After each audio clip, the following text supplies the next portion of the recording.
Welcome to the S.E.M podcast. We have another episode here with myself, Jack Bryce, and Zach Hewlett hosting you again. And tonight we're joined by Jeremiah Johnson. Jeremiah, where are you calling from? I'm actually calling from my office at work, so I don't wake up my kids, in Port Angeles, Washington. All right. Well, welcome to the podcast. Thank you. I'm excited. We'll start off just learning about how you ended up in Scotland, if there's any story behind getting your call or getting on a mission itself. And then we'll skip over. We'll review what you've been up to since you got back, and then we'll go back and reminisce. So if you want to start us out with pre-mission. All right. So pre-mission. So I've watched a bunch of these podcasts, and everybody usually talks about if their goal was always to serve a mission growing up, or if what life event made them want to serve a mission. I grew up knowing I was going to serve a mission. My dad served a mission. My older brother served a mission. My older sister served a mission. So it was always something I was going to do. But the summer before going on a mission, I was set on going to Utah Valley. I think Elder Hess ended up going there. And I was going to play basketball for him. That was my dream. I was going to play basketball in college near my hometown. So I was all set to do that. Everything was good. Put in my mission papers. And my sister actually got her mission call to Maryland a couple months before me. And we were driving her to the MTC. And before we went to the MTC, we stopped, and I stopped to check the mail, and there was my mission call. So we stopped at my grandpa's house, and a couple of my family members came over, and we opened my mission call before dropping my sister off. And I think I stole her thunder a little bit. She went to Maryland, and I got to go to Scotland. And I opened it up, and it was my grandpa went crazy. My brother, I kind of stole her thunder. I felt bad, so I tried to push it back on. It was her day, not mine. Oh man! So pretty funny. So I technically got my call the day we dropped my sister off. So that was pretty cool. But yeah, I was always going to serve a mission. Grew up in the church, so I was blessed that way. Very lucky. My dad says I grew up LDS country, which we'll get into that, I'm sure, later on. So preparing for my mission, and I'm doing all those things, working. I worked as an electrician while I was working out with the UV basketball team, and I'm just getting ready to go. And it came to the time where you get serious, right? You start studying more and saying, okay, I'm going to do this. And then we get ready to leave. And I remember going to the airport.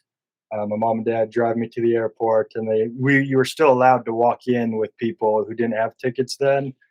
And we walk in, and I see another missionary sitting there waiting for his plane to go to England, right? Because we went to the England MTC. And it was Demeron Ashton. I'm still really good friends with him. He's one that you definitely need to get on here. The first time I ever met him was on the plane to the MTC, and his parents had already left, so he was there all by himself, ready to go. And we are saying my goodbyes to my parents, and my mom does the typical mom thing, the big hug, tears, and everything. And my dad looks at me, and he pats me on the shoulder and says, "You are not welcome in my house for 2 years." So that was his way of saying, "You'll be good, proud of you." But I thought that was funny. "We are not welcome in my house for 2 years."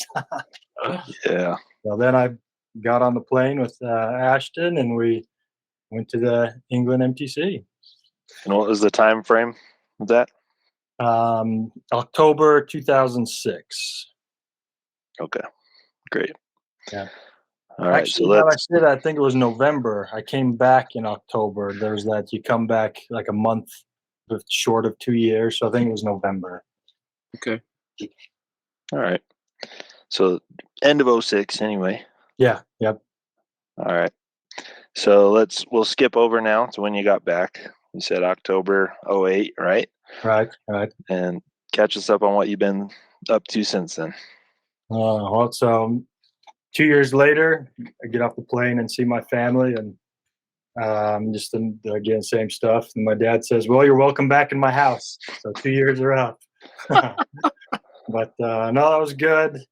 Got released. And I remember, I think I can't remember who said. Another missionary said they had the same experience. But I got home, got released from your mission, and my dad's like, "All right, you drive home." And I automatically drove on the wrong side of the road for a couple minutes, and it's so weird. Like your brain just transfers everything to that side and just feels normal until it doesn't, right? Yeah. But yeah, then I was home. I had already missed the start of college, right, for the fall. So I decided just to work and to go back to UVU and see if I still had a spot to play on the basketball team. And so I started going to those tryouts again, and I actually was working out with the Weber State guys, and I broke my ankle. So it's one of those moments where you're like, my plans have just been destroyed. Jeez. So broke my ankle, kind of down for a little bit. I worked again as an electrician for a little while. And then it was a couple months after getting my cast off, I believe. I was trying to get back into shape and running, and I had an offer to go play at Salt Lake Community College, and then I got hurt again. So it was one of those just, oh man, maybe I'm not supposed to play basketball. But then after that, I was like, all right, I guess I'm not playing sports anymore in college. I'll figure something else out. And I was just doing a kind of a run around my hometown in Huntsville, kind of trying to figure out what to do with life. I mean, served a mission. I thought I did a good job, was going to be blessed and do all this stuff after. And I got a call from my dad, who was at a ward party. And he's like, "You got to get over to the church right now." I was like, Dad, I'm just getting done with the workout. He goes, "No, you got to come right now." So I go to the church, and he's talking to some strange guy that I've never met before. And he was a recruiter. He was a college recruiter that just happened to be visiting that ward because his girlfriend was at that ward. So I got talking to him, and I ended up playing up here in Washington. So it was one of those just random things where you think you have stuff figured out, but God sends you somewhere else. So I came up to Washington and played. Oh, were you going to say something? I just say that's pretty cool. Yeah. So got recruited, came up to Peninsula College, and played for 2 years here. And I actually met my wife here. She was on the women's basketball team, and the way that I met her was our basketball practice was getting over, and I was staying and I was shooting around for a little bit, and her practice was about to start. And she is like, "Hey, I challenge you to a game of horse." And I said, "Okay, you're kind of cute. This will be interesting." Um, and she starts shooting, and she's making every shot. I'm like, "Oh my gosh," just making everything. And some of my teammates hung around, so they're razzing me, as they do. Like, "Oh, you're gonna get whooped by this girl," and she did. She beat me. She beat me in a game of horse. So some of my teammates watched. They didn't let me down. Her teammates were all coming in, so they wouldn't let me live it down. But I knew she had to be the one after that. That's great. That's cool. That's an amazing story. Yeah, so she beat me, and we started out as just friends until I wised up and realized that she was the one the second year going to school. And then we decided to get married the summer of the second year, and we didn't know where we were going to go. She was recruited to some pretty big schools. I hope she doesn't watch this. She was a better basketball player than I was. But she got recruited to some pretty big schools, and then I got recruited to some other schools. And we said, okay, if we're going to get married, obviously that's what's most important. So if we're going to play sports still, we should go where we are both recruited. So we're like, okay, fair enough. And we both got recruited to a small school in New Hampshire, New England College. And so we're like, well, we both got recruited there, so let's go there. And we started out our married life in New Hampshire. Freezing cold place. I don't know if you guys have been there, but Cannot say I have. can I say you have? Well, it is beautiful. But so we started our married life there. We of course were the only two married athletes at that college, and we had a lot of missionary experiences because of that. Because you'll like this. I had was she on the softball team, or there was another female athlete at the college who for some reason didn't like me at all, which was fine. I was married, so it's like no big deal. But she approached my wife one day and told her why, and then of course Danica, my wife, told me. She said that she didn't like me because she thought I came to college with my wife to find my next wife. Oh, gee. Little misunderstanding. Right. So she was telling all these other people at the college that I was trying to find my next wife, and it didn't happen. I never found my second one, so I've just stuck with Danica. But interesting things. You don't think that there's that much confusion in your own where you're at, but it's pretty funny. So we went there for 2 years. She got her degree in teaching and is a teacher now. She loves it. She's very, very good at it. After college, I got a job working at minor league baseball. I worked in the marketing and the ticket office at the New Hampshire Fisher Cats. They're like the farm team to the Toronto Blue Jays. So of course I had to do all the goofy stuff like wear the hot dog suit for the first week and kind of get razzed in that way. And, that was a good experience. But I outworked everybody and went from an internship to an actual job with them. And that actually led to an opportunity to then come back to where I'm at now, which is Peninsula College, the school I played at and where I met my wife. And I came back as a activities coordinator who does like the halftime shows and the events and things for games. And then I worked my way up, and now I'm the assistant athletic director here, which is pretty fun. So I get to deal with all the sports and pretty much whatever the athletic director doesn't want to do, that's what I do. But I've been here for 10 years, and like I said, it's been nice. My wife's family is from here, and they didn't like me at first, but I think they like me now. My wife's a convert to the church. She likes to make sure that everybody knows that I didn't convert her. I wish she was here now. She she actually started investigating the church because her mom passed away the first year that we were playing here, which that kind of happens. People have those events in their lives and they start thinking of stuff. But she started to ask questions, and I actually asked her. I said, well, I go, do you want to know what I believe? What I believe about the life after this and things? And she said, no. So I didn't tell her. I didn't.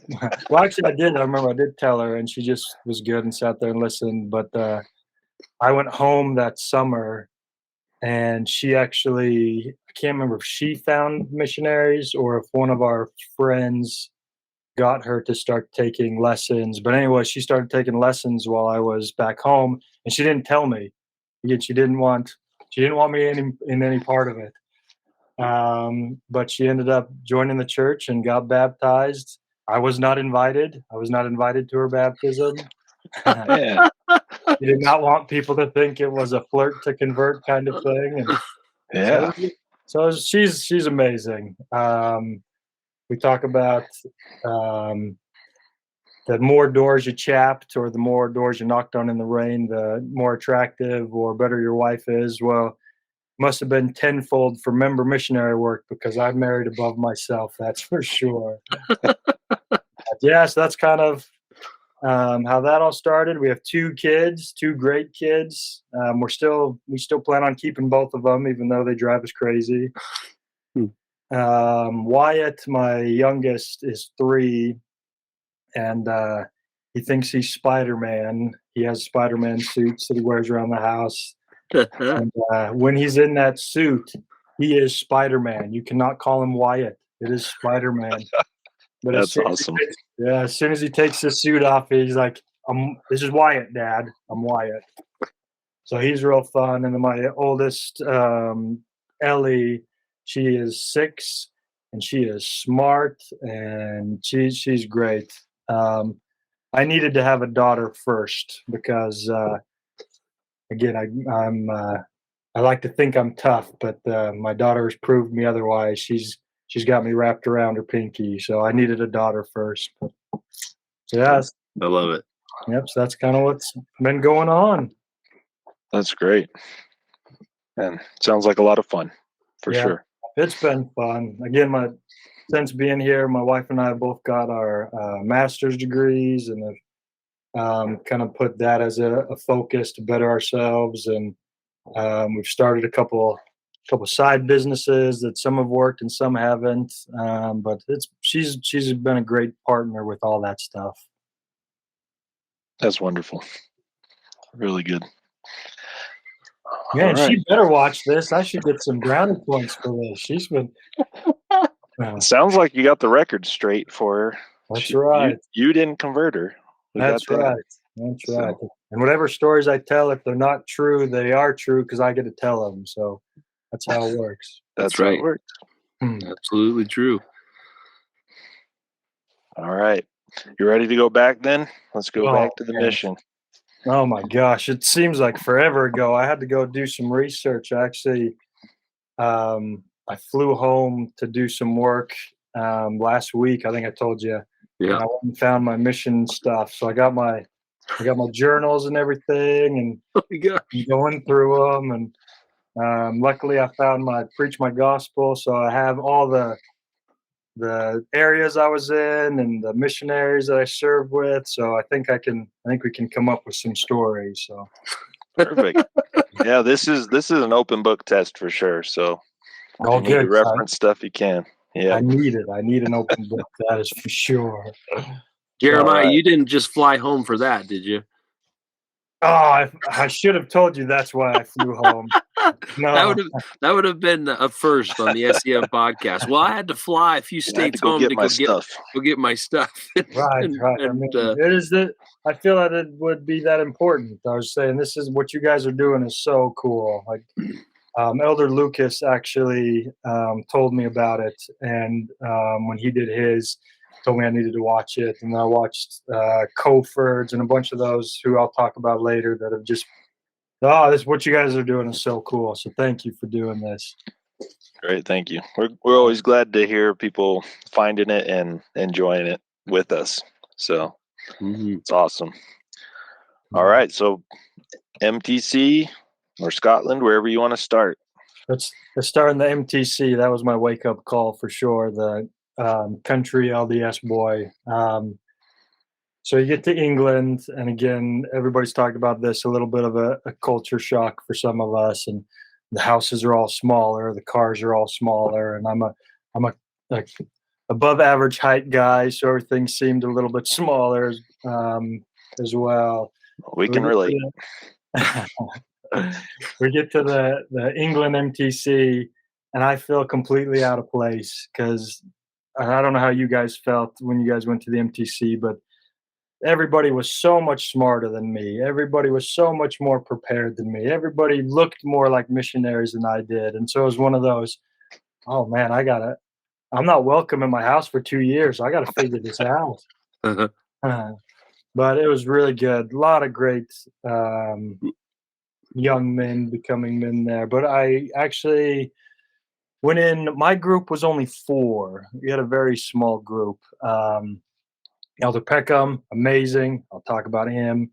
Elder Ashton, Elder Gardner. Elder Gardner. Gosh, he's another one you definitely need to get on here. and then me. So that was our 4. And then, of course, you had the other missionaries going to other places. But Elder Peckham and myself were put in a set of 3 with a Elder Withers, I believe his name was. He was going to Ireland or so. I can't remember, but the first time I met Elder Peckham, and he better come on here and correct me if I'm wrong, but we go down to the MTC, and if I remember right, the cafeteria area, you walk down the stairs and it opens up and there's all those windows. Is that right? Yep. So we walk down there, and it is me and Ashton and Gardner, and we walk down there, and there's this sweet bro just sitting in the chair, leaned back with his warm drink of some kind, whatever it was, and he had long hair still, and I was like, "Who is this guy?" And then it was Elder Peckham. He actually got to the mission without cutting his hair. It was just, it was one of those, "Who is this?" But yeah, it was pretty funny. That was my first experience with him. He got his hair cut later and looked really good, and again, one of the best missionaries and best people I've ever met. But I was, like I said, I was a companion set with him. Super smart, super smart. Did you guys remember cleaning the MTC? Do you remember doing that? All too well. Right, right. Well, Elder Withers was very good at singing, and he wasn't shy about singing. I am not good at singing, and we were cleaning the bathrooms, and he starts singing. He must have been taken by the Spirit, because he starts singing all the hymns and things, and being spiritual. Well, Elder Ashton and I look at each other, and we start singing Papa Mau Mau. Do you know what that song is from the Oak Ridge Boys? Elvira. Do you know that song? Oh my gosh. So Elder Ashton's a country boy too, so we start singing Elvira, Papa Mau, and it just sounds great in the bathroom. And Elder Withers got so mad at us. I'll never forget it. You guys need to be more spiritual, and you need to be more focused. You guys, we're on a mission, and we're just listening to him. And as soon as he's done, we go, Papa Mau Mau. I don't think he liked us very much, but that's okay. Jeez. That's too funny. But the MTC was great for me. I learned a lot. I mean, got me prepared to study, and just it was really good. And having the temple right there is amazing. That is such a cool setup. Yeah, that was really good.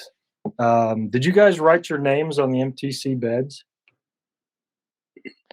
I don't think I left my name anywhere.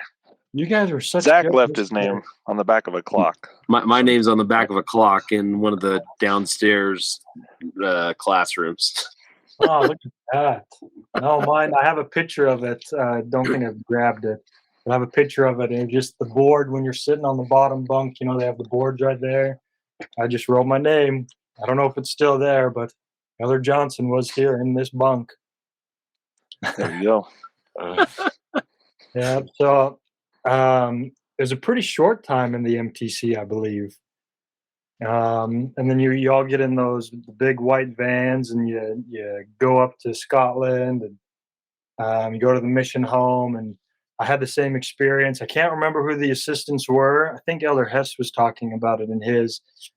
But when we got there, and the assistants pick you up and they take you through Edinburgh, and they tell you all these lies about all the things that were filmed places where they really weren't. And I wasn't as smart as the other mission. I believed them. I was like, wow, this is amazing. They filmed Braveheart in that park right there. That's amazing.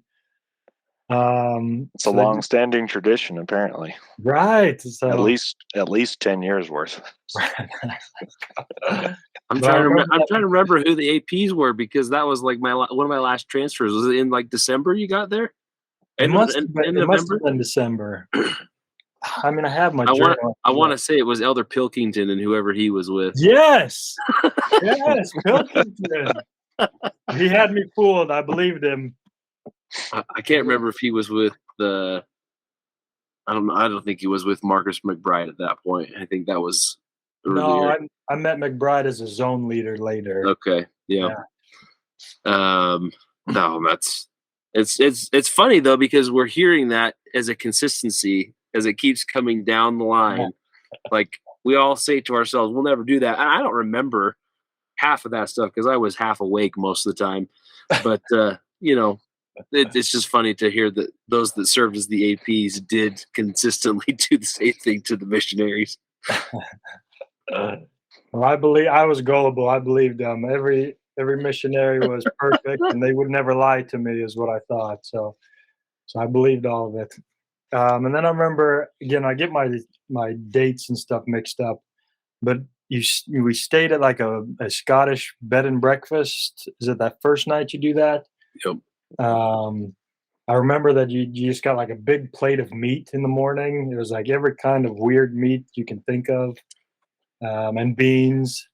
So that was actually really good. And then I remember the carpet being just this orange brown plaid, and that's all I remember about that bed and breakfast. I don't remember. I don't remember anything else. Just the big meat breakfast and the carpet. And then you go to the mission home again, I believe, and they sort you, right. And other missionaries have said this too, and the same thing happened to us. You get there in this room, and all these missionaries that have been out in the field and are experienced, and they're coming in and they're telling you stories, and you're getting to know some of them, and they all say, "Oh, you don't want to go to Glasgow. Glad you don't want to go there. That's it. It just if you were a good person, the Lord will not send you to Glasgow." Yeah, but it's just stuff like that. And I remember I'm like, "Oh, I don't think I'm ready for Glasgow." Well, that's where I ended up going. So I remember Elder Bockelt. He's another one you got to get on here. Yeah. Blake Bockelt. Man, what an amazing guy. I've got lots of stories about him. But he was my trainer. Really, really good. And we got Glasgow Springboard Ward. Gosh, so good. Elder Bockelt was amazing. One of my best memories with Elder Bockelt was again I was trying to be really good, and we had been a couple days in, and I noticed at night when we were praying before we go to sleep, he was still praying when I was done. He was still praying when I was done. I'm like, man, what a spiritual guy to have all this stuff to talk to the Lord about, and I'm just this waste going to sleep. And it was like exactly right. It was a couple nights in. I'm like, okay, I'm going to do this. I will pray as long as Elder Bockel is praying. It seemed like a long time, and all of a sudden I hear him snoring, and I'm like, oh, right. But spiritual giant, that one. But I remember that I was falling asleep when he was praying. That was a good one. Good trainer. A lot of good experiences with him. As a trainer, I also remember the first couple of times we went knocking on doors. The member missionary work push hadn't happened quite yet. We were still doing a lot of knocking doors at the beginning. And he took the lead on a bunch of the first ones, of course. And I have it in my journal, and it made me laugh when I read it again. But we were, was it Drum Chapel? Does that sound right? Yep. Kind of a pretty sketchy or dodgy area. And we're knocking on some small high flats, not the big ones. And he's like, all right, it's your door. So it was my first door. Like, all right, I've got this. My first door all by myself. And I knock on the door, and I kid you not, it's just like a missionary comedy. Opens the door, and there's this woman in a robe, and the robe is not closed properly. No. And I'm like, oh, and I'm looking, and it's not one of the. There's a saying in Scotland that says that Scotland, the men are men, and the women are too. You know that one. This woman, yes. But I don't know if I said anything or if I don't know. But I just remember first door, boom, there she was in all of her glory, and I'm sure, and Buckle just laughed after that. So that was my first door. So it was all uphill from there. Oh man. Yeah. That's great. But no, that was pretty fun. We also got to teach a guy, Mark Pedzisai Achitakune, a refugee from Africa, and I remember Buckle. Man, he's such an amazing teacher, and we would teach him, and I was just in awe at how he could just teach with the spirit. And we were teaching Mark, and it was getting close to Christmas time. So yeah, December, getting close to Christmas time, and Elder Buckle asked him what he wanted. And you guys are gonna have to help me with the name of the band, but they sing the "I Want to Stand with You on a Mountain." You know that song? You know what song? You know what song that is? Yes. God, I'm gonna have to remember what the name of the group is. Savage Garden. Savage Garden. So Mark was like, I really like Savage Garden. And Blake, I can't remember when but he got it for him. And I remember that being one of the coolest experiences was giving this guy, he was baptized. And we gave him this at Christmas time as a present. And we listened to that song over and over in this guy's flat. So every time I hear that, I think of Mark Pedzisai Chitakuni. That's great. That's really good. It's funny. Music memory. I don't remember, like I said, I didn't remember it was Savage Garden, but as soon as that song comes on the oldies radio, I'm like, how's Mark doing? That's great. So that was good. Springboard Ward, really good ward. Bishop Pataranga? Mm-hmm. Yeah, Bishop Pataranga. Great bishop, especially for someone who, like myself, who wasn't confident at first. Again, not feeling like I knew enough or was a good enough teacher and all that. He used to come up to me and he'd go, "Elder, you just have to Nike it." I was like, what is he trying to tell me? He's like, "You're a sports guy. You need to just Nike it." And I was like, "Do it?" He's like, "Yeah, just do it." Okay. So he was really, really good. Yeah, Buckled was a great trainer. Oh man, there's so many things I could talk about with him. The first time I got spit on, I was with Elder Buckled. That was an experience. I learned what NEDs were. You guys remember NEDs? Of course. Right. Non-educated delinquents. That was interesting. Yeah, so many good times with Elder Buckled. In Glasgow, like I said, in that Springboard ward, we were in a pretty rough area. I mean, we would walk home and you had to just be careful and not stop everybody on your way home on those nights. But that was great. Wow. I can't remember where exactly our flat was, but no, Elder Buckled was the trainer I needed. That's for sure. So I went from Elder Buckled being trained with him to Elder Canucci. I don't know if you knew him.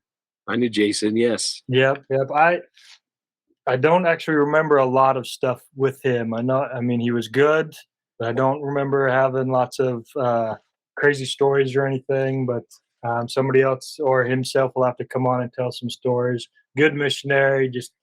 So I went from him to, then I got moved to Julian Avenue Ward in Glasgow, Knightswood, with Elder Peckham.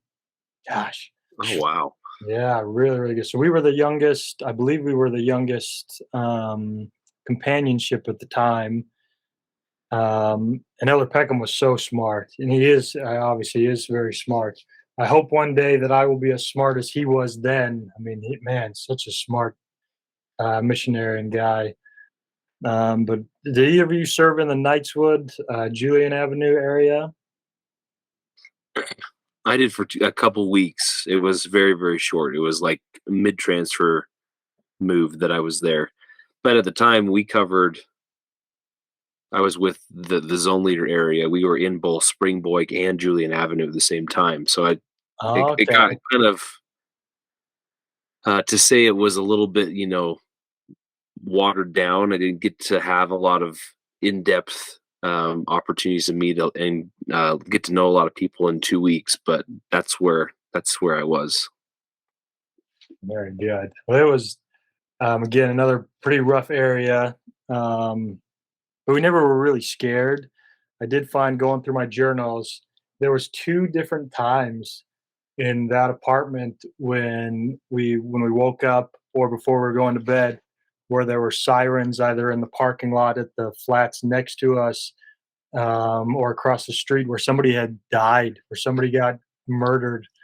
Um, but that's pretty crazy that we were kept safe. But I remember that looking outside and there's a body bag being taken away. It's like, oh, okay. I'm gonna make sure to say my prayers and things. But Elder Peckham was really, really good. Did a lot of knocking doors with him, and then that's when they started to push more of the member missionary work. Is when I was with Elder Peckham, and we actually got to meet um, I can't remember them. This is bad. I can't remember the members' names, but they referred us to a guy named Malcolm Mathers.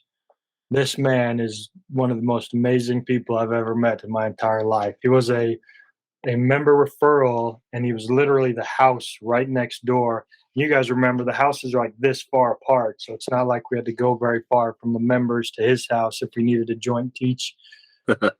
But Malcolm Mathers, Elder Peckham and I got to teach him. Very smart guy, very faithful guy. I can't remember exactly what his job was when we met him, but I know he was high up at his career. But we were teaching him at a point in his life when he was having some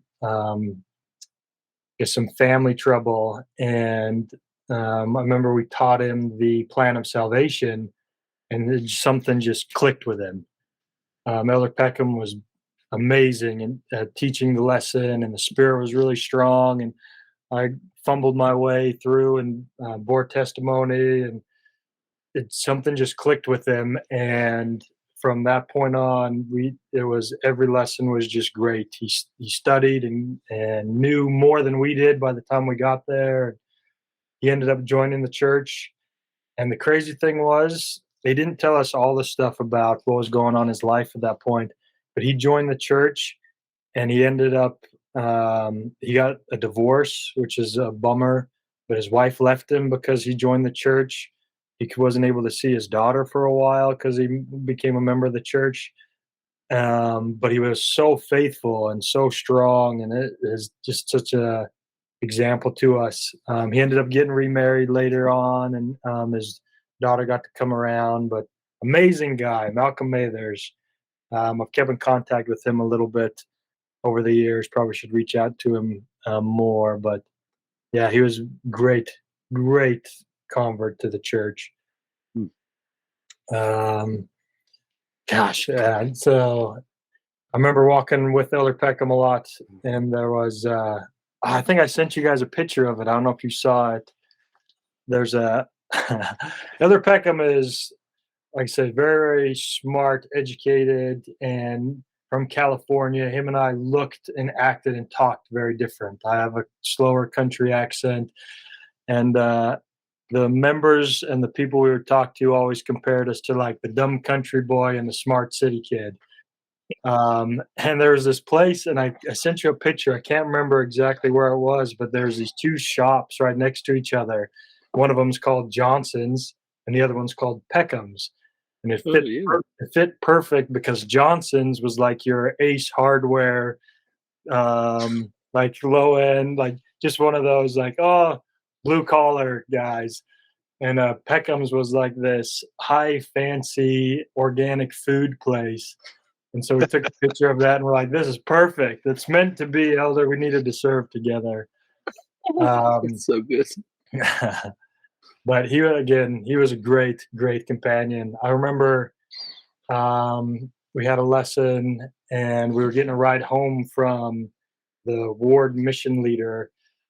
Again, I'm terrible with names, guys. I apologize. But we just left the lesson, and the ward mission leader, Peckham was in the front, I was in the back, and we're driving, and the ward mission leader is just praising the lesson. Oh, he's like, oh, that was good, so good, Elder Peckham, that was really, really good. And he goes, but Elder Peckham, I think we need Elder Johnson to teach the next lesson.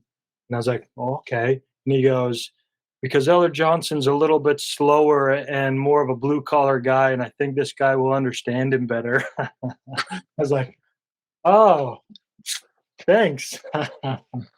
I see how it is. But no, a lot of good times with Elder Peckham. Oh man, there's so many stories. I might have to bounce back to him.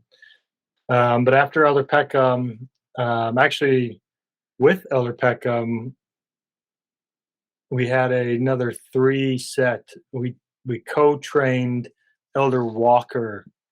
Elder Walker was from England, big guy. He's actually some kind of professional weightlifter now. I mean, he's a big guy. But we were on exchange. I think we were on splits or something, and it was just me and Elder Walker one night.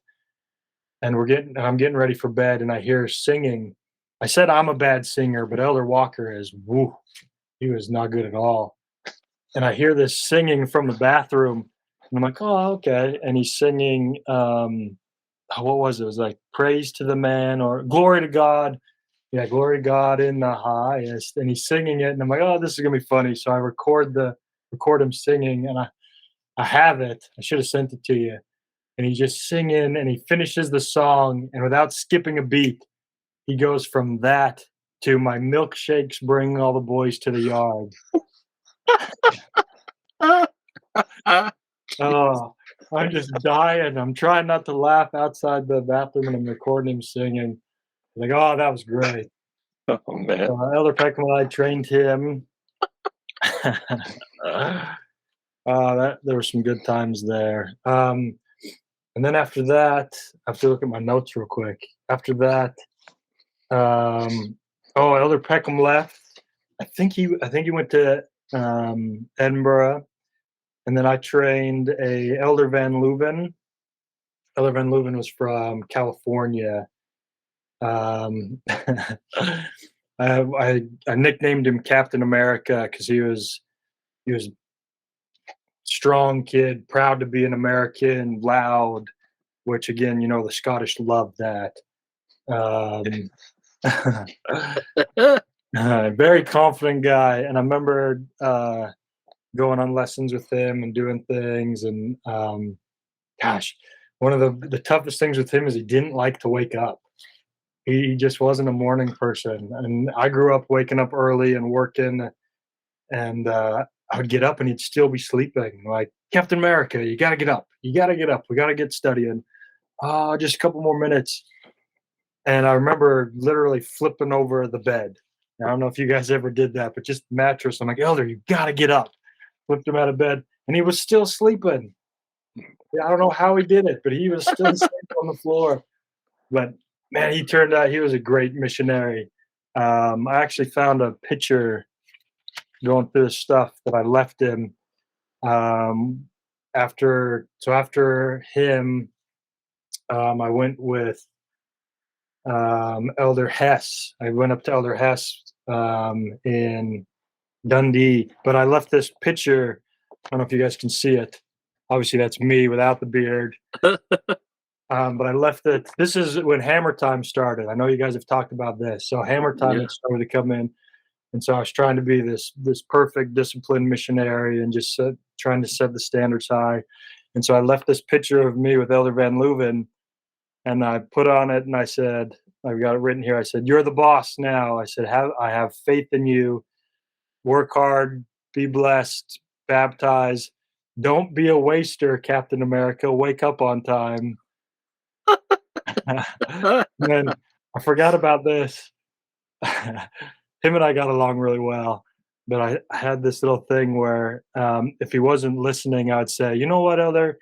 I think your nose would look better on the back of your head," meaning like I was going to hit him if he didn't straighten up. And I wrote this, so I left this, and he actually photocopied it, and this is a photocopy of it that he sent back to me later on in my mission. So that's cool. Elder Van Leuven, he'd be a good one to bring on here. I think he's still in California. I could be wrong. Cool. I don't know if you guys ever had those fun experiences as trainers where you're trying to be really, really good and you try to make sure that all the rules are followed. I don't know if you ever had any companion that you had to wake up or anything. No, you guys didn't? All perfect. Well, that means you guys were the ones Jack that trained needed to me. yeah. If it wasn't you doing the waking up, you guys had to be the ones that needed waking up. No, I trained Elder Marsh, if you met him or knew him on the mission, and New Elder Marsh. Elder Marsh had a few moments where we had to shake him out of bed, but otherwise he was very diligent. He kept me in the straight and narrow more often than I did him. So I just had a super annoying alarm clock, so nobody was sleeping. oh my gosh, Well, I completely forgot about I guess I was the super annoying alarm clock to Elder Van Leuven. So again, great missionary. Definitely try and get him on here. Very good. So I went from there, and I finally got out of Glasgow.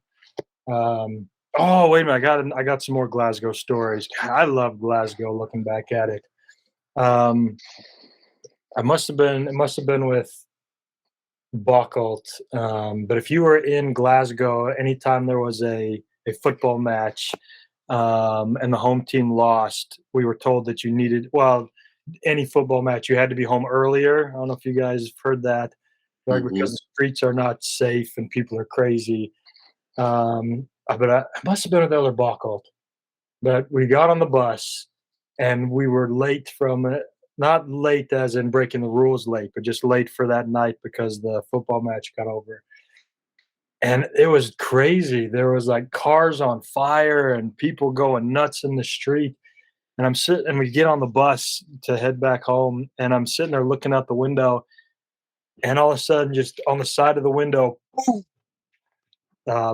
it must have been a bottle of beer or something, just shatters on the window, and there's people yelling. I was like, "This is insane." So we never. It was definitely Buckfast. Buckfast. A bottle of Bucky. That's right. Iron Brew would have eaten through the side of the bus. Man, did you guys ever drink that stuff? I never tried it. Good for you. You're going to live a lot longer than all of us that tried it. Yeah, that was a rule when we were in the mission, Jack, right?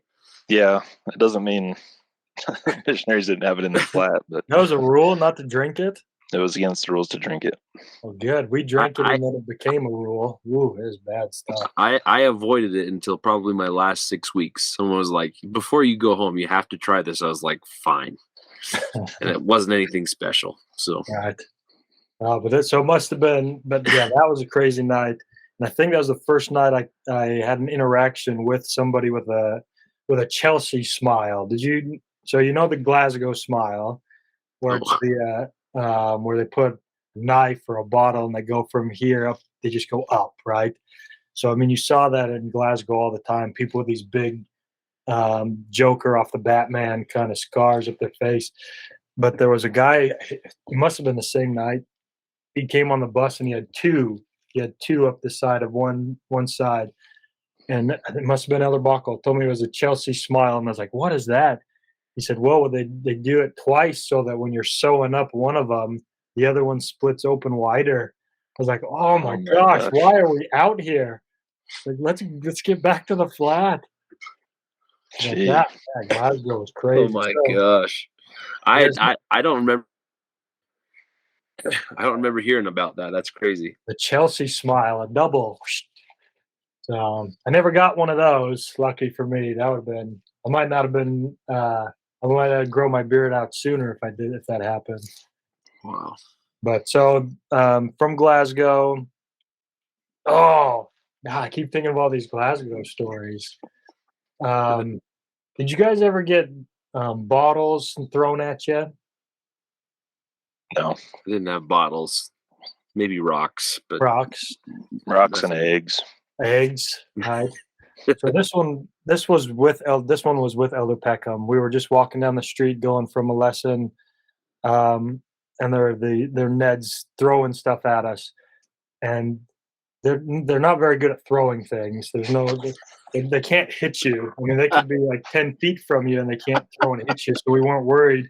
But they started kicking stuff at us and they were hitting us every time. So it must be all the football and all that stuff. But man, I remember Yeah. getting hit with a bottle from a kid, just kicked it, boom, hit on the side. And we actually started talking to him because I was like, "Whoa, that was such a good shot. Come here." We actually got to talk to him for a while. But so the rule became, or I guess not the rule, but if they threw stuff at you, you were safe. But if they kicked stuff at you, you had to run because they were a lot better shot that way. That makes sense. So Glasgow, love that place. Oh my gosh.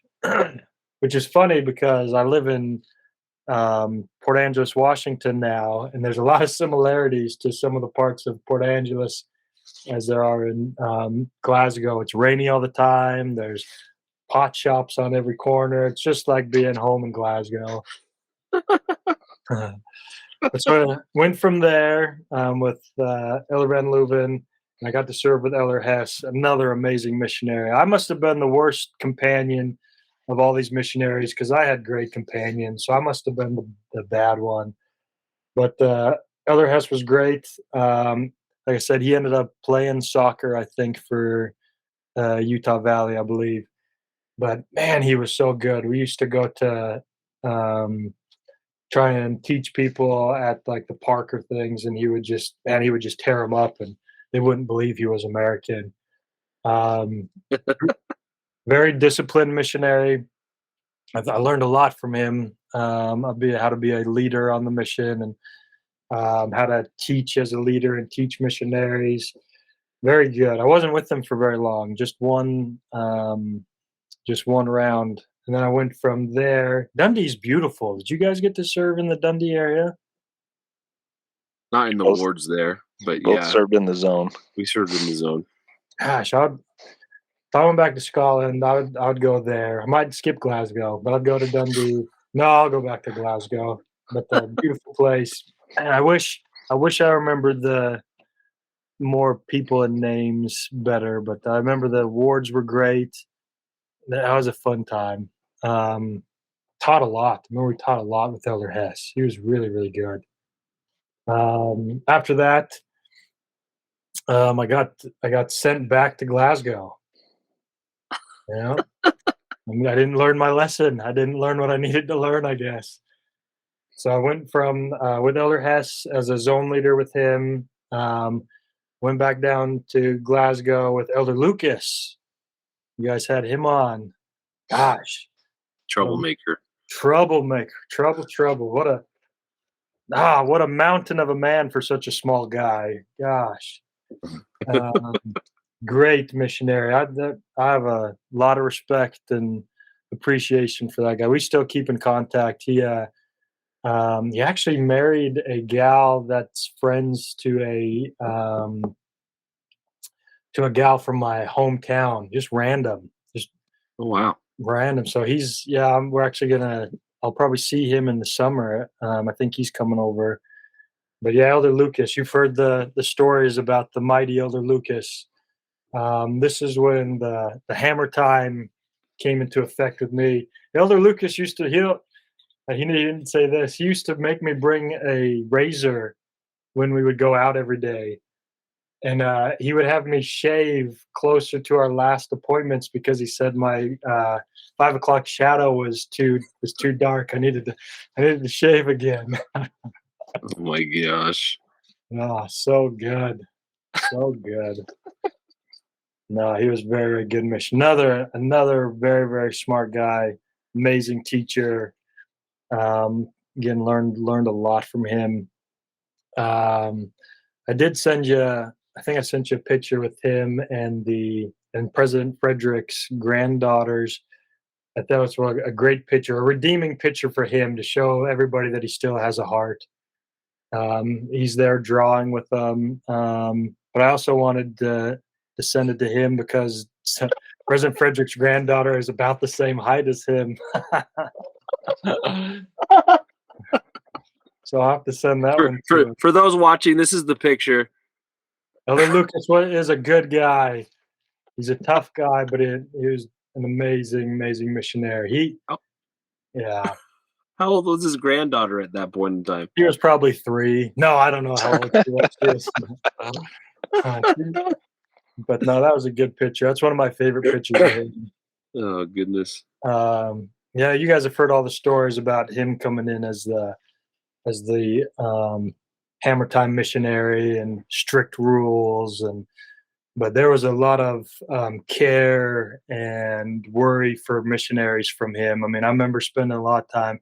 By the time I got with Elder Lucas, we spent a lot of time teaching missionaries and teaching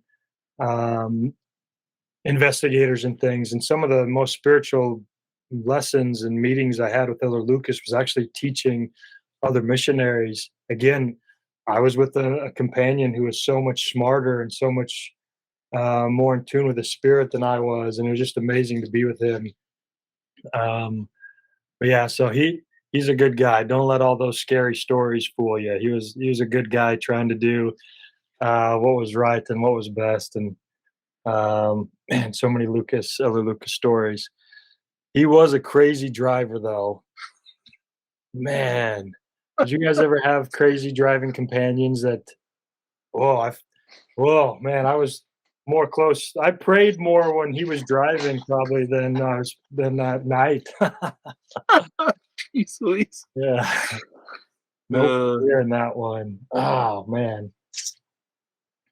He was good. So yeah, we went back to Glasgow, taught a lot of people. At that point when we came back, Malcolm Mathers had been a member for a couple months now, and he was a rock star. We would take him out on member missionary or lessons, and oh, it was so good. Such a good time with Elder Lucas. Gosh, I wish I could just. All these stories are blanking on me. I'll have to jump back. I apologize for me jumping back and forth. From Elder Lucas. Elder Lucas sent me the same picture that you sent about the car that was in the tree. Do you want to tell that story? Yeah. Because he sent that to me and said, ask Jeremiah about this experience. Oh, that's actually back with Elder Hess. I believe that was with Elder even Hess. better. No. He was with Elder Stringfellow, right? Elder Stringfellow's in that picture. Yeah. Oh my gosh. Was he were they assistants? If they were assistants, it wasn't when I was with Hess. That must have been when I was with Looks like the assistant's car. Yeah, so that comes later, but I'll tell the story now because it's a good one. So sorry to jump ahead on you. No, this is good. Like I said, I keep jumping around. So I'll jump back to serving with Elder Lucas the first time in Glasgow after this story. But I believe I was with Elder Fissler, still back in Glasgow at this point. And we just got hammer timed by the assistants. So they came up and they were like helping us. Elder Fissler gave a good definition of what hammer time was. It was more of we got to be more righteous. We need to be more pushing the Lord's work forward in righteous ways and not being slothful. But sometimes it came across as like, oh man, you just got to get going. But so the assistants came up to our flat and hammer timed us spiritually. And we were feeling pretty down, like, oh, we need to do better. We need to be more faithful and work harder. And then we hear this smash. And they crashed the car, almost going off that ledge. That tree probably saved their lives. But in a way, I think that was maybe the Lord saying, you guys need a little hammer time too. So here's being humble. So did they drive over that edge? Yeah, is that crazy? Oh, I have the picture right here. Let me look at it. I mean, there's Elder Luke. Oh yeah, because Elder Hess was with them. Is that right? I can't remember. But anyway, so crashed that, and that tree saved their lives. They better have taken a leaf or a stick from that tree and put it in their scriptures, because you can see that ledge is pretty steep. For those of you watching, here's the picture. That's the assistant's car that's not all the way on the road. It's like a good 10-foot drop off there too. That's hammer time in its finest right there. Jeez. Gosh, again, I wish I had a better memory. I'm pretty sure they were assistants, and Elder Hess was. I don't want to say anything that's wrong, but anyways, they were the assistants at that time and crashed the car, and they were safe. I told you Elder Lucas was a crazy driver. He must have been driving. The other Stringfellow wasn't good driving either, so it could have been him also. Yeah, pretty funny. That is funny you have that picture too. That's great. Anyway, so I'll jump back to serving with Elder Lucas.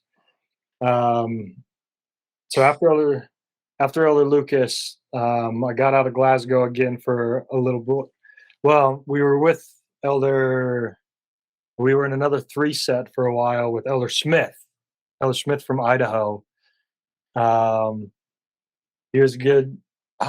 He wasn't with us very long. Very good missionary. We actually saw quite a few baptisms with him. I have a couple pictures with him at some baptisms. Great teacher. Country boy as well. Made me feel comfortable. So he was with us for a little bit. And then I think he went home after serving with us. And then I got transferred up to serve with Elder Hardy. I believe it was with Elder Hardy and Elder Cassidy. Oh, Elder Cassidy. When I grow up, I want to be as cool as Elder Cassidy. You guys need to get him on. Oh man, he was so good. We were in Aberdeen together. Did either of you serve in Aberdeen? Yeah? Yeah. Yes, it did. Oh my gosh. What's the ward there? Bridget Dawn. Brigidon. Yeah, so Elder Cassidy, really good. We were in an apartment with like four, it seemed like a lot more. It was like 4 or 6 missionaries total in this little apartment thing. And my first night there, they bought this giant pizza. It's weird the stuff you remember. There's this giant pizza that in my head, it's like the size of the entire You're not in your head. Do you remember that? Oh, I remember those pizzas. Oh my goodness. Gosh, They were huge. huge. Like you couldn't wrap your arms around these things. They were humongous. I can't remember where we got them, but I remember it often. They just showed up. They were just always there. These giant pizzas. Whoever ordered them, it might have been Elder Calhoney or someone who ordered them. No, they're huge pizzas. And I remember that they got them my first night there. The pizza was like chicken and jalapenos, and oh my gosh. I don't think anybody slept that night in a house full of 6 other guys. It's fun again, funny stuff you remember. But Elder Cassidy, you want to talk about a spiritual, in tune, humble teacher. Learned a lot from that guy as well, even though we didn't serve together for a long time.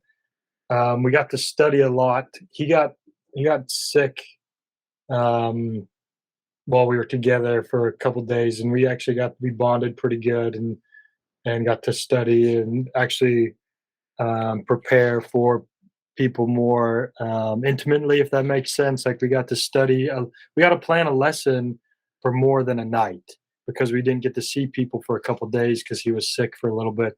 Now I remember the day when he was better, when we went out and taught, it was amazing because we had so much more time to prepare lessons. Elder Cassidy, he's another one you need to get on here. So we were zone leaders in Aberdeen together. What's his first name? Because I'm Brady Brady. Cassidy.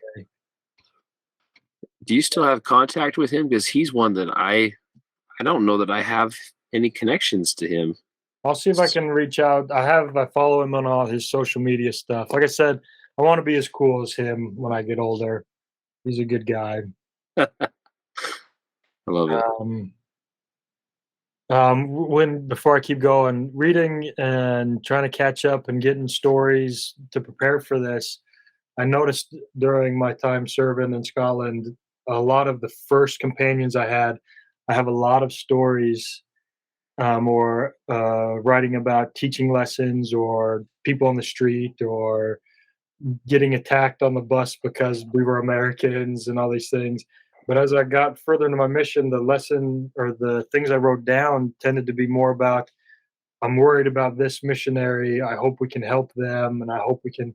So I don't know if you guys had that experience as you got further in the mission, things kind of changed for you. But by the time I was with Elder Cassidy, we spent a lot of time worrying about other missionaries, and I wrote a lot about them. It was kind of cool to read some of that stuff. So Elder Cassidy, I love you. Yeah, that was a good time with him. And then he moved on. I can't remember where he went from there. And then I got the famous Elder Halford. You guys had him on. Tobias, yes. Tobias. Oh my gosh. What an amazing guy. Him and I are very different. Very, very different. He had the best hair and the best, like he was a hair, well, they're not a stylist. What are they called? He cut Dresser. hair. What? He was a hairdresser Hairdresser. or a barber of sorts. Barber. Right. I had been cutting my hair like as long as I can remember, from junior high to high school. It was just line the boys up in my family and we'd just get out a razor and buzz our heads. So we never had much style. And I actually had to grow my hair out to go on a mission, which was great. All my friends had to cut their hair and I had to grow mine out. But I've been cutting my own hair all the way through my mission until serving with Elder Halford, and he did a much better job. He was Elder Halford is another one of those missionaries that still to this day, listening to his podcast with you guys, you could just feel the love he has for people and the humility and the respect for everybody. He was such a good missionary. Did I send you the picture? God, it was so fun finding all these pictures and stuff. I sent it to you. He was not a hammer time missionary, which was good for all of us, but he would try to correct people and to help get them to be more strict. But he would start laughing when he was trying to tell people they needed to do better or work harder, and he would start laughing, and it just would lose all effect. But I think we needed it. We needed Elder Halford. He's just a very jovial type of person, you know. It's hard. You saw it in our interview with him. He just has like that glow that makes you want to smile and chuckle when you're with him. That's the type of person he is. Yeah. Right. So good. Such a good guy. But I have a picture of him driving. Oh, a lot. So for my first couple of areas, didn't have a car, which is normal. Rode the bus a lot. And then when I went up to, I think with Elder Hess was the first time we had a car, and I was still driving on my American license. I think you can do that for a year, right? Right. So I did that, and then when I got up to Aberdeen, I'd been out for a year, and you had to take your driving test.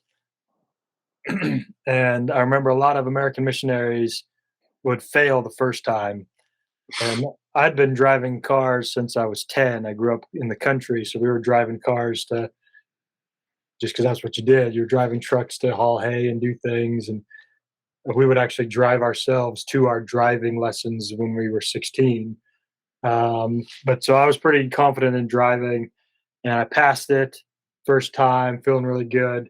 And then I lost my license with Elder Halford the first 2 weeks I had it because I got speeding tickets in Aberdeen, like one day and then the next from those speed traps. Do you remember those? The cameras?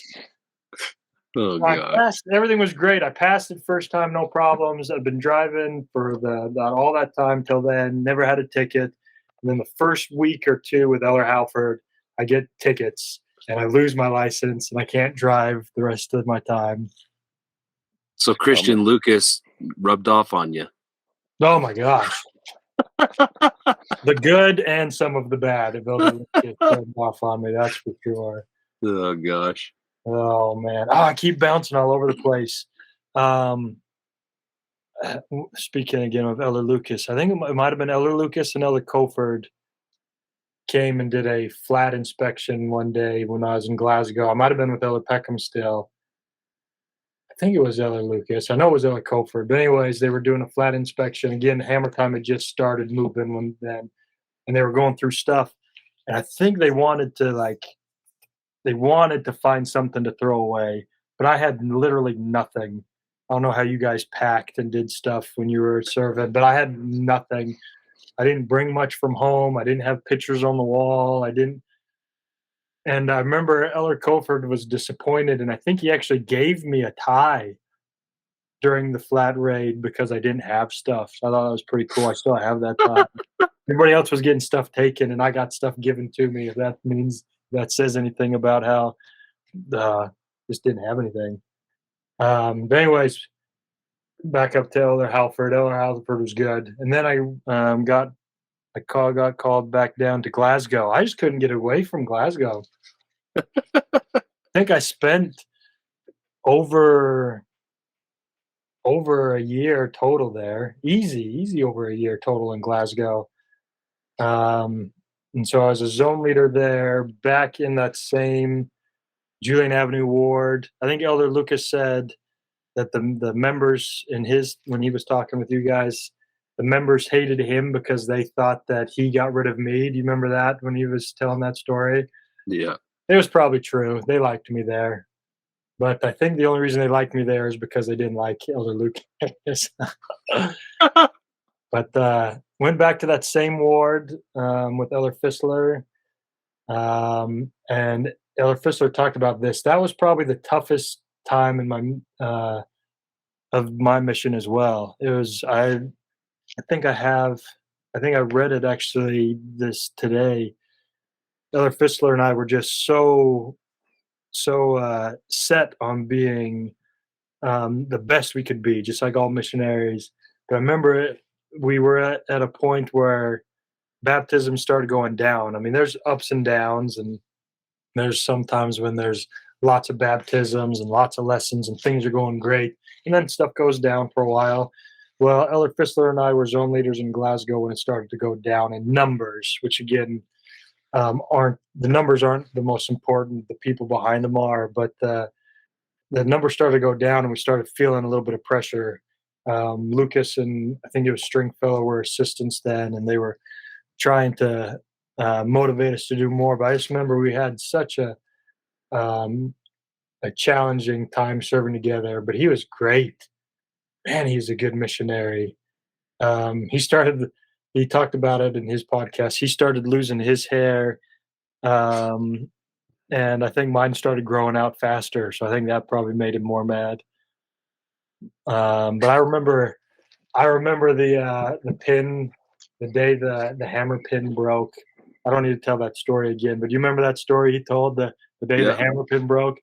It was like a relief off of our shoulders. We're like, all right, it's time to take what we've learned from Hammer Time and discipline and work ethic and just working insanely hard and applying more love involved with it. So that Hammer Time, it sounds silly, but that pin was a pivotal moment in Elder Fissler and my missionary career.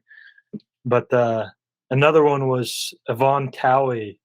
He talked about her a little bit. Yeah. What an amazing woman. He met her on Splits with Elder Talbot.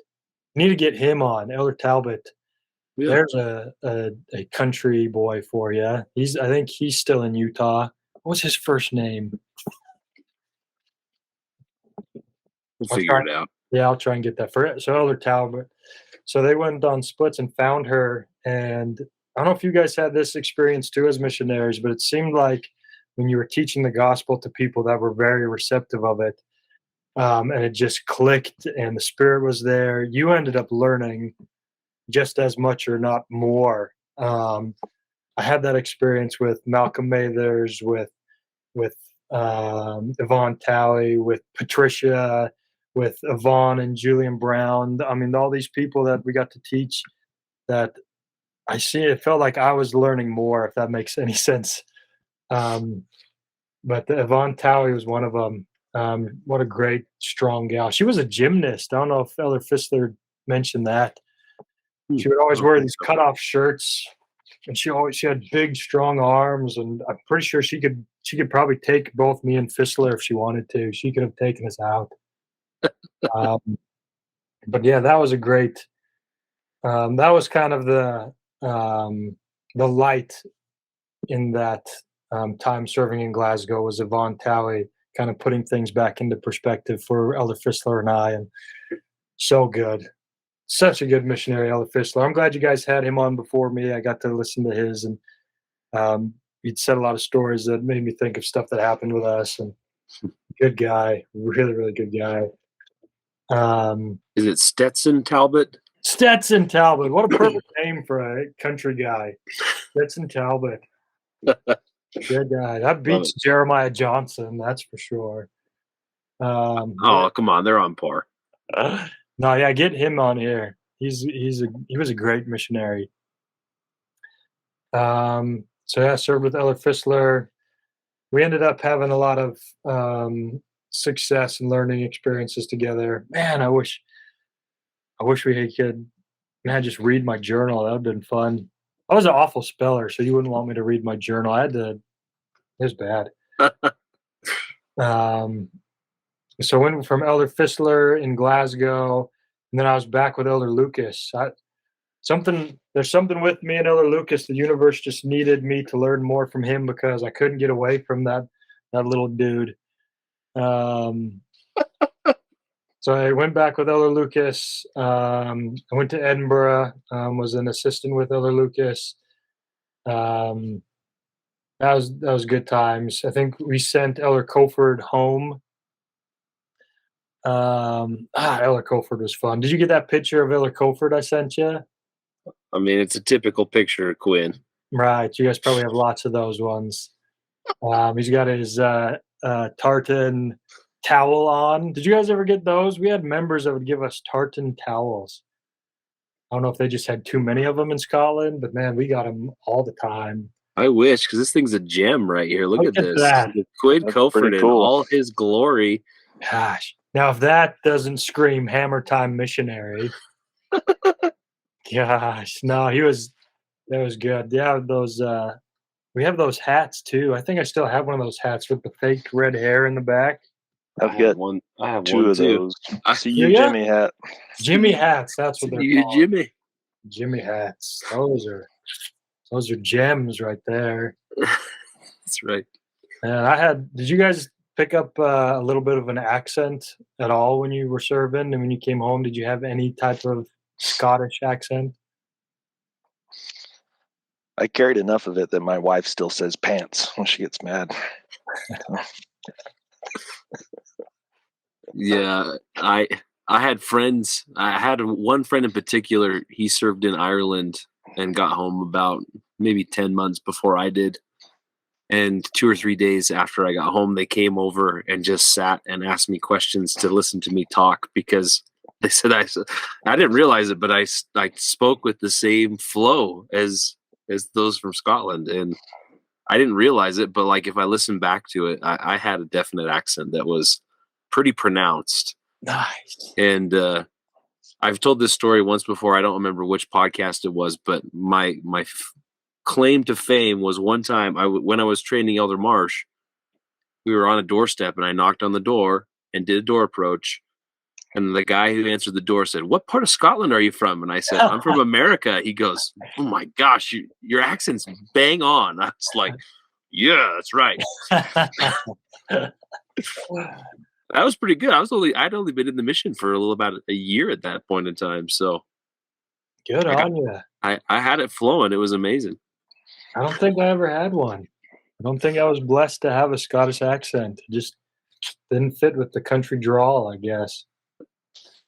I bet if you could go back, you could tell a difference. Yeah, if there was video footage or something, it'd be there. I think I'm glad there's not video footage. Me too. Fun times. A mission is an amazing thing. I know you guys, again, we've had similar experiences going to Scotland, but one of the best things about, we always say my mission, but we know it's not really your mission. You're serving a mission for the Lord, but it's easy just to say my mission. But the difference between the mission experience I had and the mission experience some of my friends had that went to other missions, I wouldn't change it for the world. I know the couple of missionaries on here have talked about the difference between President Fredericks and President Vrains. Brains. Vrains. Yep. So I just had President Frederick the whole time. But I would get pictures and letters from some of my friends in other missions, and they would be like one of them to save his name and reputation. I had a friend who he sent uh, a letter to me just asking about mission and all that stuff, and he sent a picture, and it was him and a bunch of other missionaries. And this might give away where he served. They were all in giant foam cheese hats. You know where he was? Foam cheese hats, and they're in their apartment, and there's like game boards everywhere. I mean, I'm sure they were good missionaries, but I'm so glad that I served in a mission that was, in plainness, was more strict. By the time I got there, it was more strict and following the rules, and I think that I needed to go there. So yeah, I'm grateful to have been able to be there in Scotland during that time with missionaries like Elder Martin. Man, he was great when he was on here. Elder Martin, if you watch mine, thank you. I have a mission journal entry that talks all about the first time I met you, and how you taught like yourself, and it gave me confidence that, hey, I'm a country boy. I don't have to try and be anything different. I can teach like a country boy. So Elder Martin, thank you. He was a tough guy. And he was serving with Elder McConkey at the time, another missionary who so smart, put on a pedestal. You just look up to these guys as a young missionary and try to be like them. Kind of fun reminiscing about those guys. Elder O'Brien, I'd put in that same category. I'd think of those guys and think, I'm never going to be as smart or as spiritual as those guys. So thank you for raising the bar for me. That was, gosh, so many good missionaries. Now I'm lost track. Where was I at? Lucas, back with Elder Lucas. The one missionary that I looked up to, but I had to look down at. Such a good missionary. So I was with him serving as an assistant. He's gonna kill me. I can't wait to talk to him. I'm laughing because he's gonna take it and he'll take it well. Oh yeah, gosh, again, I feel bad that he got a rap for being this. I don't know if this is the appropriate word but a Nazi missionary. But man, he was such a good missionary. And like I said, his focus was just trying to be as faithful and obedient so that we could be blessed. So I was very lucky to serve with him multiple times and to be hammered by him multiple times. But again, so I served with him before he went home. And then I got to serve with Elder Halford again. I actually think we were there in another 3 set for a little bit. They did that a lot. Maybe because I needed to have 2 missionaries to lift me up. But I was in a lot of 3 sets. So we were with him. Then it was me and Elder Halford for a little bit with Elder Lucas. And then I got to serve with Elder Ashton. We're still great friends to this day. You got to get him on here. He is such a good guy. He was such a good missionary, still is. So him and I served together, and he's a big guy. So like I said, I'm above average height, not huge, but he's a big guy, and he's a big guy. I'm a skinny guy. He's a big guy, and we were never afraid to walk down any streets together because we like towered over people. But he was another very, very good missionary, amazing teacher. Again, at that point, we were doing a lot of traveling and teaching at zone conferences and teaching other missionaries. Gosh, you're so good. Again, he's the one we sang Oom Papa Mau Mau with, so a lot of good stories with Elder Ashton. Yeah, like I said, he's the one I keep in contact with the most. He's down in Tremont, in Utah. I'll get you his information. Spiritual giant of a man, that one. Oh, love that. Gosh, I wish I had the some of the things that I remember with him is we did a lot of picking up President Frederick late at night, and it always felt weird picking up the president of the mission home after hours. Because you're trying to be these obedient missionaries, but you always had to go pick them up from things. And gosh, what a busy life to be a mission president. Um, we got to meet Elder Holland when I was there. I think I was in the mission home when Elder Holland came there. Oh, when Elder Holland came and spoke, I remember writing this in my journal. What just a powerful speaker, obviously. But when the apostles in the 70s would come speak to missionaries, they kind of let go a little bit. I don't know if you guys had that experience as well. And he just came down on us as like in a good way, Elder Holland. And he was walking up and down the aisles talking about how important it is to be the best missionary you can be, and how important it is that you are spiritually in tune to help other people. And he's walking down the aisle and he's just going at it. Doesn't need a microphone, and he's spitting while he's talking. And I remember a little bit of Elder Holland's spittle, if that's the right word, graced me. It fell on me. It got on the side of my face and on my jacket. And I remember thinking, I will never wash my face again. I have washed my face since then, but I remember that was amazing to meet him and shake his hand. And so I think I was with Elder Ashton at that time. From Elder Ashton, I was getting closer to the end of my mission, and I got to serve as a zone leader to finish the mission with Elder Mulford. You need to get Elder Mulford on here. Oh my gosh, what is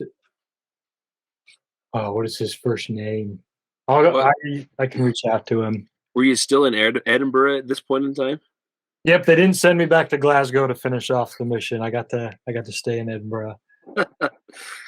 But Elder Mulford was an amazing missionary. He was probably the best missionary for me to end my mission with, because he was already. I mean, again, he'd been out for a long time at that point, but he was such a focused and spiritual guy. He was a terrible driver for the opposite reason, though. He wasn't fast or crazy. He was so timid that I thought we were going to get in crashes all the time. But very, very good missionary. He connected so well with members, and so good. So good. Got to reach out to him, Elder Mulford. Gosh, I have some notes. I don't know what time we have. You're good. Yeah. Pardon me again for bouncing back and forth. In Scotland, one of the things I thought that was really funny was even the members' priorities. I sent you a picture of me at a member's house pointing at pictures on the wall. Did you see this? Did you get a chance to look at that? Yeah. I don't know if you guys came across this. A lot of members of the church would have pictures of the current prophet, the current presidency, apostles, Joseph Smith, Jesus Christ, and then it was always a toss-up between what's his name? The famous LDS singer, sang in Vegas for a long time. Him and his sister, Donny Osmond. So then Donny Osmond would always be on that wall with the prophet and with Jesus. But in the Goldberg's house, the picture I sent you, on their wall next to all the apostles was Elvis Presley. Look at this. Thank you very much. Thank you very much. I got along with them because they thought I Yeah. sounded like Elvis Presley when I talked. I think I saw John Wayne included a couple times. Oh, John Wayne. John Wayne, that's it. Is that great? So it's the members of Scotland are amazing, faithful and strong, growing up or living in a place where there's all these different religions, but then they got to have Elvis, John Wayne, and the Osmond. Oh, so good. So good. It's funny. And then speaking of amazing members, Sister M, I think you've heard her. Did you guys know her in the? I think she's a Springboard ward. Is she Springboard?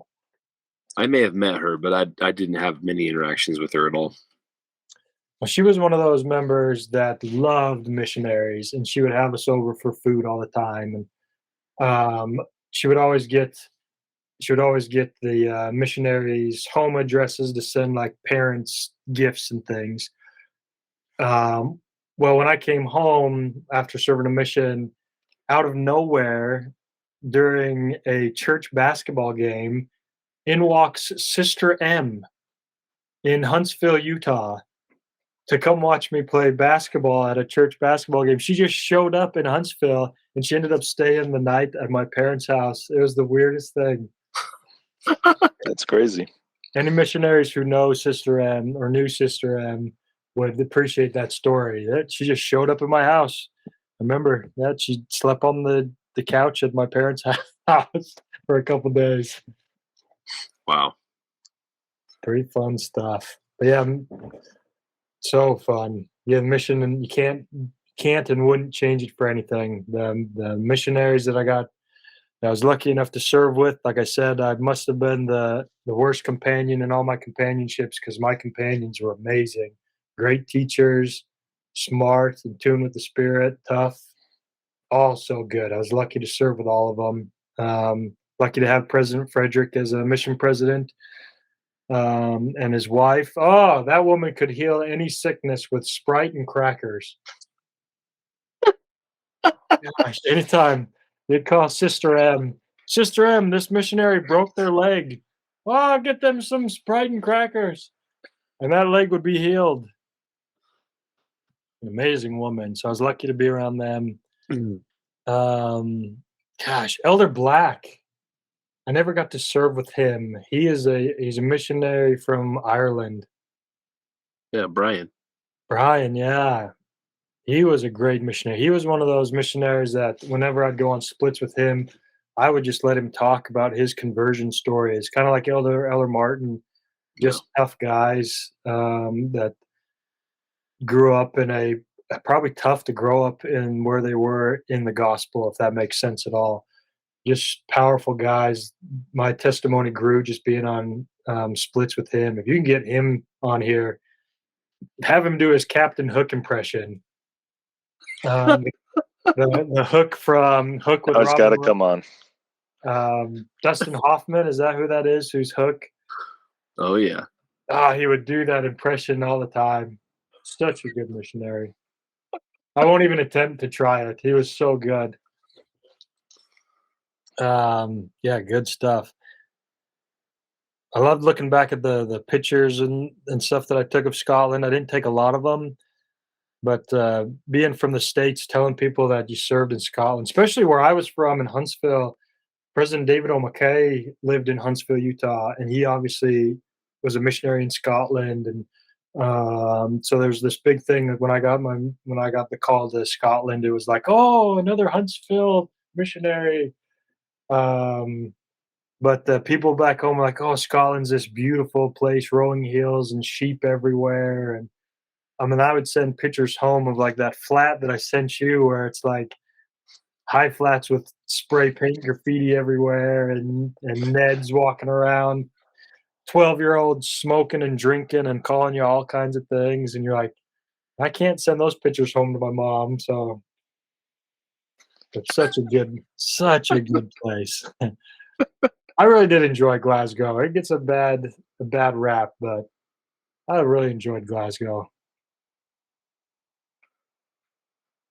Yeah. I didn't spend a lot of time in Glasgow city center, but I thought it was a pretty city. It has a lot of amazing architectural beauty. One of my favorite memories as I remember walking up and down Glasgow was seeing how many churches have been turned into nightclubs. Oh yeah. It's always like that does not compute with my brain. But yes, they were there. It was very, very funny. I remember that now that you said that. There was probably more attendance in those churches than most of them. That's for sure. Oh yeah. Very, very true. No, Yep. very good. Yeah, fun stuff. Again, thank you guys for asking me to be on here. And I know there's going to be so many more stories that I remember as soon as we're done. But gosh, the best That's part the about way it goes. the best part about you guys asking me to do this was to go back and go through journals and go through lesson plans and things. And I found one of my mission planners. You guys, of course, remember these bad boys. And Yep. I mean, it was intense, the stuff that we could pack into one day. I mean, like every line is written with plans and backup to backup plans and to-do lists. And we wrote members and investigators and missionaries' names to pray for. And what an amazing time, those 2 years. If I had this much um, time management right now, I'd be running the college. It was nuts. Did you guys keep any of your day-to-day journals? Yep. I have a whole bag of them sitting right next to me. Here's my whole mission right here. Nice. Mine got better. I don't know if you noticed that too. My first couple ones, again, you're just starting to learn how to be a missionary, and it's all fluff, and you don't really know what you're doing. And then by the time you're out for a year and then a year and a half, man, these things just became packed with stuff. This was our life for a while. Yeah. Pretty crazy. It's so true. Jack and I were talking about it one day, and I was going through when we served together because Jack trained me in Peterhead, Oh, nice. and I'm just going through. I was like, "Yeah, we chapped a lot of doors. It's just hours of chapping." And then, yeah, it did. It like started to get more full and better planning and preparation. And Right. but I'm how many days I wrote chap with the arrow through the whole day was so it happened. It was too funny. Goodness. Did you That's guys awesome. do you guys remember writing, what were they? You had to write a letter to the mission president. Was it weekly? Weekly. Yeah, Weekly? weekly. Hmm. I think we got those, right? Didn't we get those back at the end of our mission? Yeah. Yep. I remember again, I was serving with Elder Peckham, and so I'd been out for a while and I'd been writing those, and I never knew what to write. I was like, oh, I don't want to not write something because I don't want President Frederick to think we're not doing something. But I'm like, he's a busy guy. He probably doesn't want to read what Elder Johnson has to say.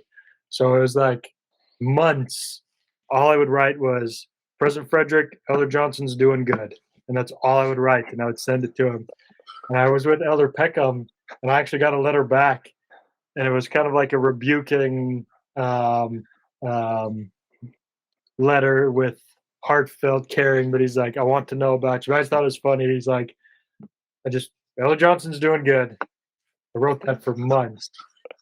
And I wrote that in my journal. Like every journal entry was doing good, doing good. And then it started to get more detailed as you grew and started to have more spiritual experiences and meet people. And then you get those days where it would start, today was not good. And you learn and grow from those. And it was good. Thank you guys for making me go back and look at that stuff and read how bad my spelling was. And it is so good. Well, thank you for coming on. We Yeah. appreciate the time you've given us, and you get enjoyment from hearing these podcasts and going back and reminiscing. We get the same. It's a pleasure being able to talk to our fellow brothers in Scotland.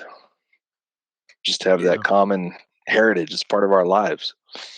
Right. What is it? Where thou art, act well thy part. That's going to be part of us forever.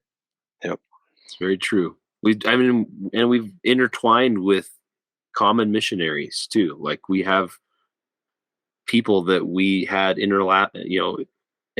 overlapping common, time with. That it's fun to talk about those people and brings back our memories of them. And Right. it's been a lot of fun. Really enjoyed it. So thank you, Jeremiah. Yeah, and it's been fun talking. I know there's a lot of fun and goofy stories you talk about that brings laughter and things, but there are so many spiritual stories that, gosh, they just change you. some of them you shouldn't share, right? So, but there's good. Thank you guys. Thank you a lot. Yep. Thank you. Have a good night. Yeah. And what one last ask of you, Jeremiah, share this with people. You've got a great list of missionaries that we haven't talked to yet, and we'd love to get in touch with them and let them know how they can get in touch with us, whether it's sending us a message on Facebook, adding me as a friend. I know Jack's not on there. Sorry, Jack. or going online and going to 51spylaw.com, the website, filling out a contact sheet, or send us an email at SEMpodcast@51spylaw.com, and we'll get you on the schedule. I mean, this has been a work in progress, Jeremiah. I know you're busy with holding down the athletic department since the AD's doing what he does. But we've been looking forward to this and got it on the schedule a few months out, and it's worked out. So thank you for making time for us. Absolutely, wouldn't miss it. So I'll definitely reach out to my group. I'll reach out to Peckham and Ashton and Gardner for sure. And I've taken a couple notes. Some of the other missionaries I mentioned, I'll see if I can get a hold of them. Cool. Great. Sounds great. We love you, Jeremiah. Thanks again. Yeah, thank you guys. Really appreciate it. Have a good night. All right. You too. Bye.